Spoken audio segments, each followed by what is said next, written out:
Thank you very much, Arpit, my esteemed colleagues, ladies and gentlemen. I have been told by Arpit that I shouldn't take too much of your time because we are running short of time. So I wouldn't make a big speech or anything. I have some slides here to show you, plus just enumerate the basic philosophy and the mission or the vision which we operate, under which we operate in Kerala. Very briefly enumerate that, and also show you some visuals from the steps which we have been taking in Kerala. And we have a couple of other presentations after this that will be done by Dr. Rajat Kumar and Mr. Gunesh Kumar. And after the presentations, we have a panel discussion where I think everyone will be happy to ask questions.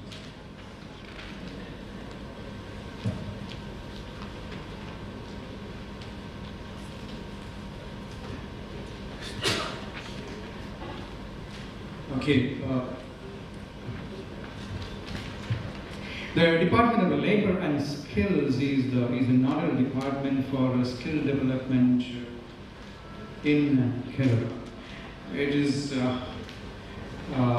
separated from the Department of Higher Education. I guess in many states it is the Department of Education, but following the footsteps of the Union government, we also thought that skilling is a little different, and therefore we should have a separate ministry to take care of that.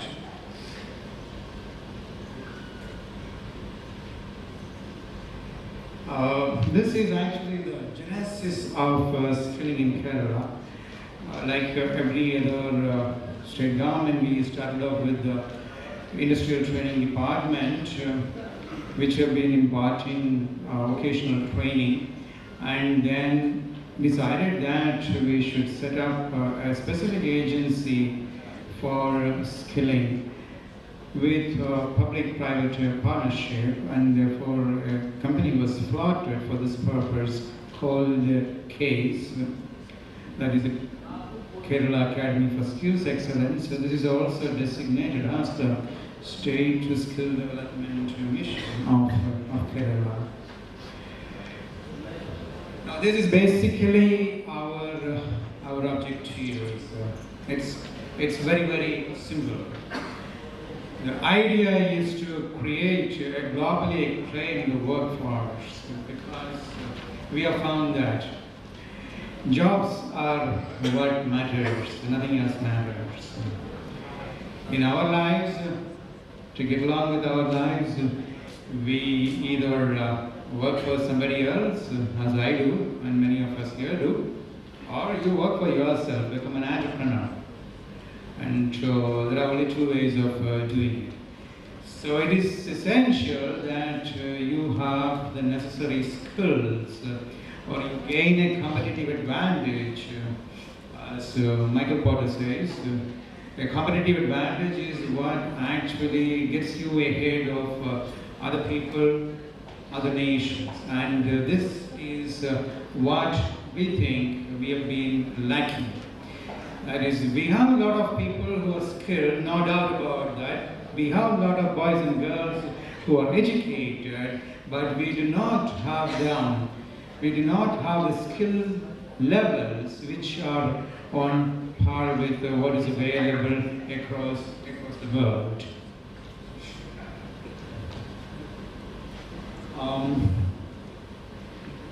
With this objective in mind, we started converting the employment exchanges, which we have in Kerala, into employability centers, which would basically, instead of registering people, they would also give assessment, counseling, training, and placement.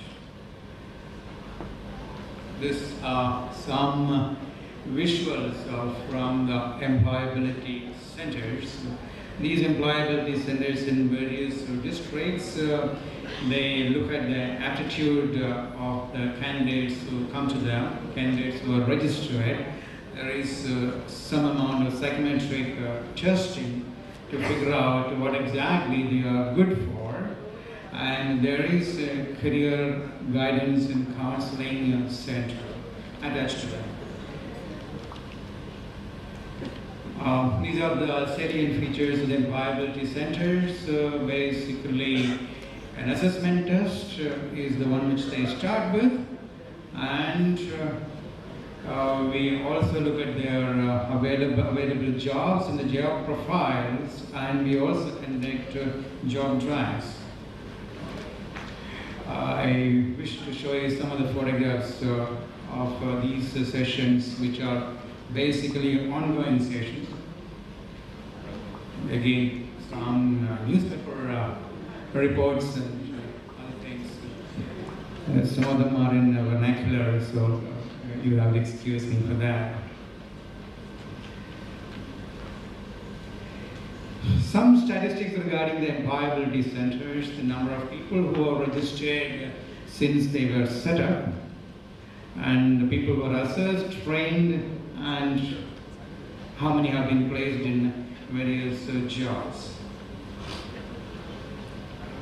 The State Skill Development Project, the SAP it is called, many of you are quite aware of this program. This is one of our flagship programs, which is basically an additional skill acquisition program for students who pass out of schools and colleges. This is operated by the Higher Education Department, and so far about 65,000 students have been trained through 1,200 institutions. And we are also setting up multi-skilled community parks for these students. These are the salient features of the SAP program. It's basically a combination of 3 courses: communication skills in English, basic IT and an effective domain course, which lasts for 350 hours, because we found that learning English language is one of the prerequisites of getting skilled on par with the talent available at international levels. Many a time people say that, okay, you need to learn your mother tongue, no doubt about it, I'm all for that. But my friends, let me tell you, if you don't learn English language, you are just not going to go anywhere anytime soon. This is a hard reality in the world today. Politicians tell you otherwise, the politicians from Kerala also tell you otherwise, but that is not the real thing. If you are good in English, yes, there is a market. If you are not, well, you would be confined to your small areas. You wouldn't get out. Some of the statistics of the industrial training department, about 40,000 students trained every year through ITIs. This is virtually almost the same model which is followed in different states, or rather the model which we have been following for the last 30, 40, 50 years or so in Kerala. I guess it's not much different from the ones which we follow in other states. I guess most of the people are aware of what industrial training department does in the state government. So I'll skip these portions, some of the visuals. These are the training centers in the various ITIs. Again, some issues to give you an idea about what we're doing.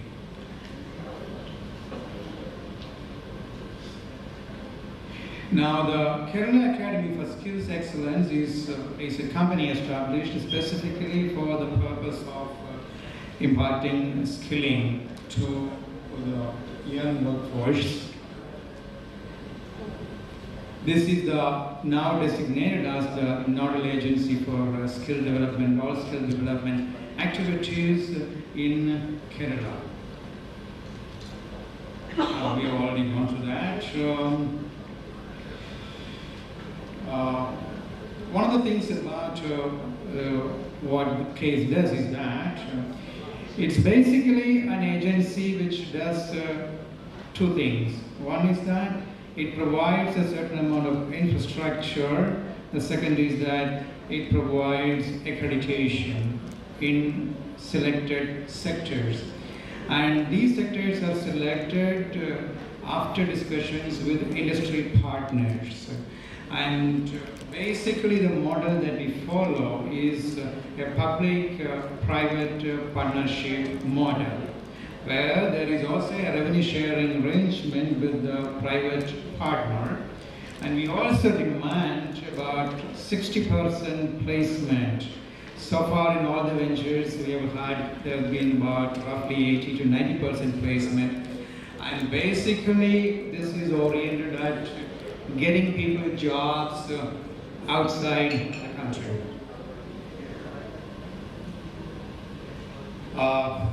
The initiatives of CASE are the Centers of Excellence with private partners, the accreditation program, and we also have a regular skill summit and skill fiesta which is organized by this agency. This is a visual of the Indian Institute of Infrastructure and Construction, which is being built up under CASE. It's almost ready now. The basic idea is to provide skilling to people who are engaged in construction activities. Not at the level of engineers, but at the level of basic technicians, masons, bricklayers, plumbers, electricians, all those people who go into making a building. So this is going to be commissioned in about another 2 months' time. We are having talks with a knowledge partner to run this. It should be through by December or so. The features of the institute.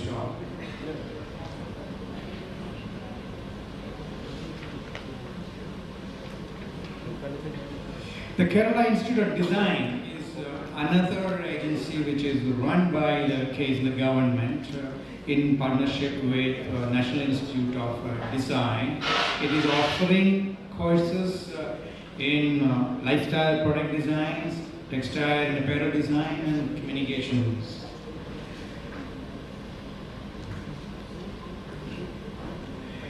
Some of the visuals of Kerala Institute of Design.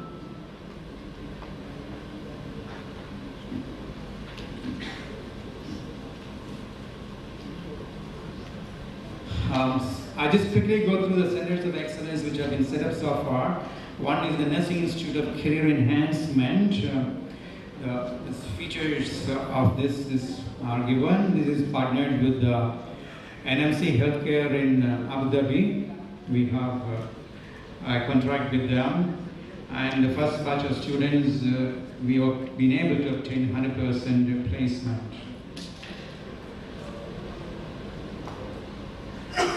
Some visuals.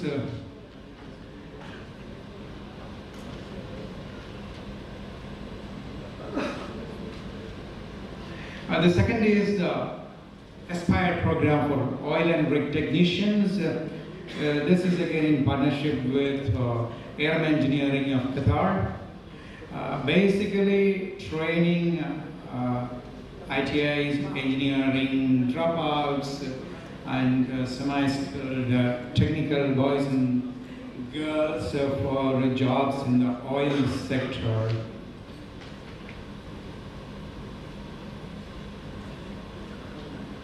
Some visuals of the train center.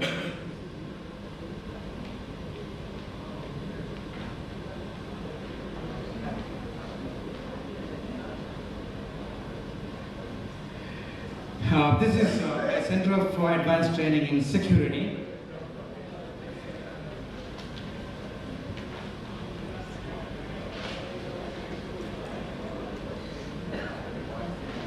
Again, some photographs.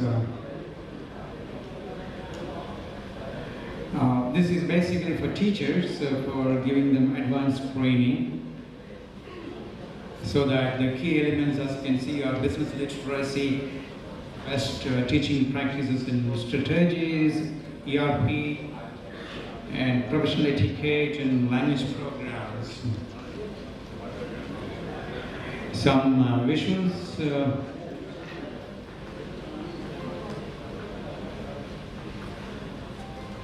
This is an entrepreneurship development program for those boys and girls who would like to be entrepreneurs, who would like to set up businesses of their own.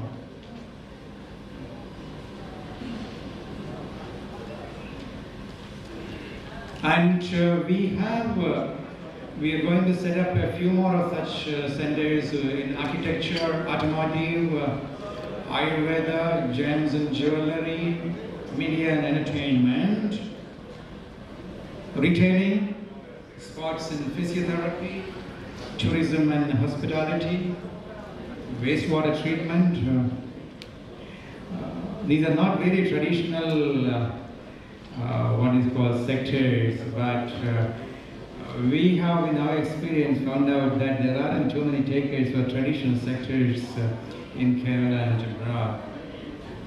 So all these are now in the pipeline, should be through in about another 3 to 4 months or so. Then we also have the Kaushal Kendras in districts. So basically, with some deviations from the employability centers, except that it incorporates multi-skill centers, personality assessment, gives also language labs for the use of students who come in. So basically what you do is that you pay 100 rupees as a fee, you get a smart card. Using the smart card, you come into the center, swipe, and you have access to a digital library. You have access to different language courses, and you also have access to personality tests, quantitative and aptitude tests. Some visuals again.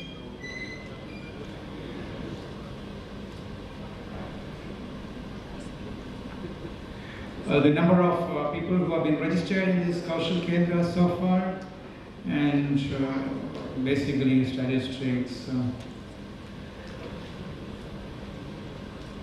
The accreditation program is a program which CASE is operating here. We are simply granting a certificate of, or rather, we are basically certifying that a particular program which is run by an agency is up to a certain level. So we have a team called Skynet, which comprises of industrialists, top people in the respective fields, academicians and domain experts who would look at the training program offered by an agency and then would decide whether it actually matches up with the skill requirements and the skill levels prescribed across the globe. As you can see, we have very diverse institutions which have come for certification, including people who are working in executives and people who are in the electrolysis business. So, I think now we also have an international outreach program. We started last year. This was a skill summit and a skill fiesta. Since it was as a runaway success, we're planning to make it a continuing program. So this year also, we're going to have it in month of February, and I would like to extend an invitation to all the dignitaries gathered here to attend the program. Basically what we have done is some of the visuals from the last year's program.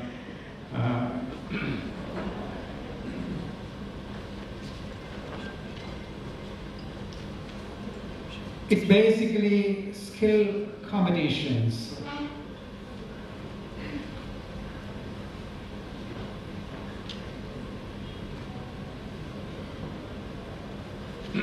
The basic idea was to let people know that it is all right to go in for intermediate level jobs. In Kerala, I don't know whether this is correct or not elsewhere, but in Kerala, we have this tendency of people to go in for medicine, engineering, and all the high-end courses, and then end up with no jobs. So this was basically aimed at telling people that having a blue-collar job, it is a cool thing. There's nothing wrong with that. I've been asked to wind up fast, so I just ran through the visuals quickly. These were the trades where we sought competition, 12 of them.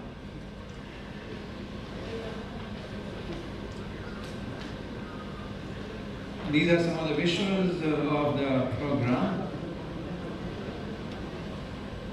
As you can see, each competition lasted for about 6 hours, and there were 6 participants in 12 trades.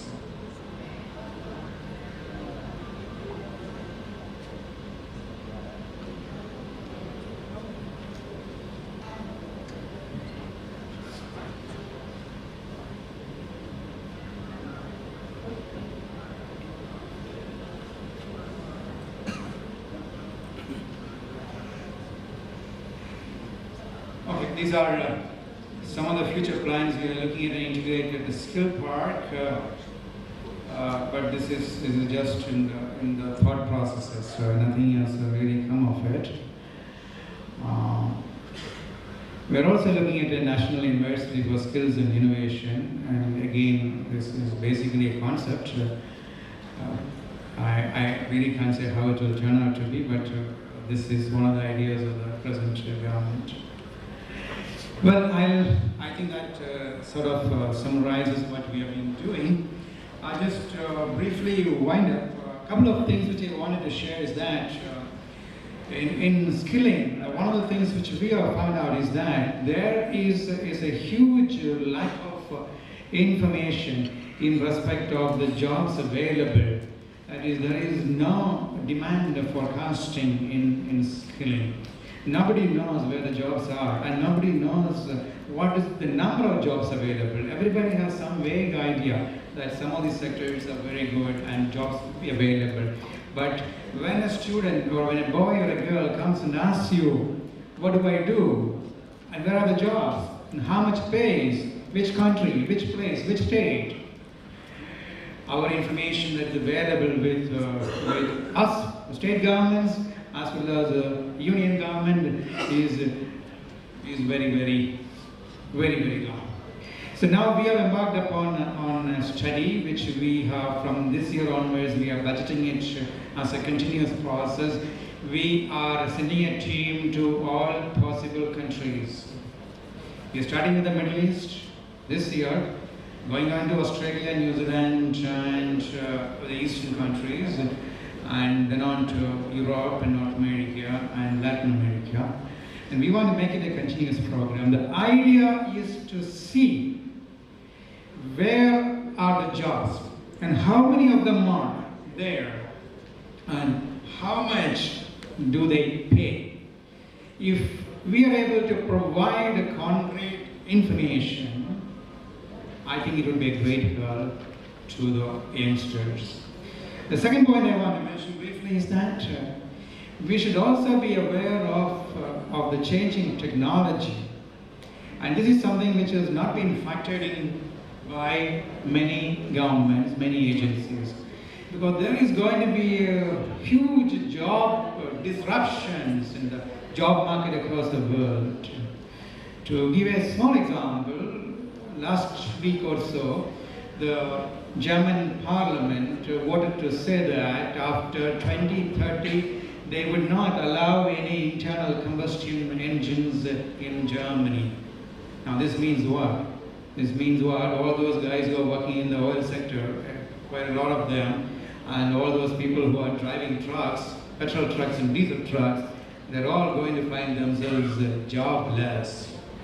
Similarly, in North America, driverless vehicles are becoming a reality. This means about 5 million truck drivers are going to lose their jobs. Now, how does it matter to India? When is it going? When are these changes going to take place in this country?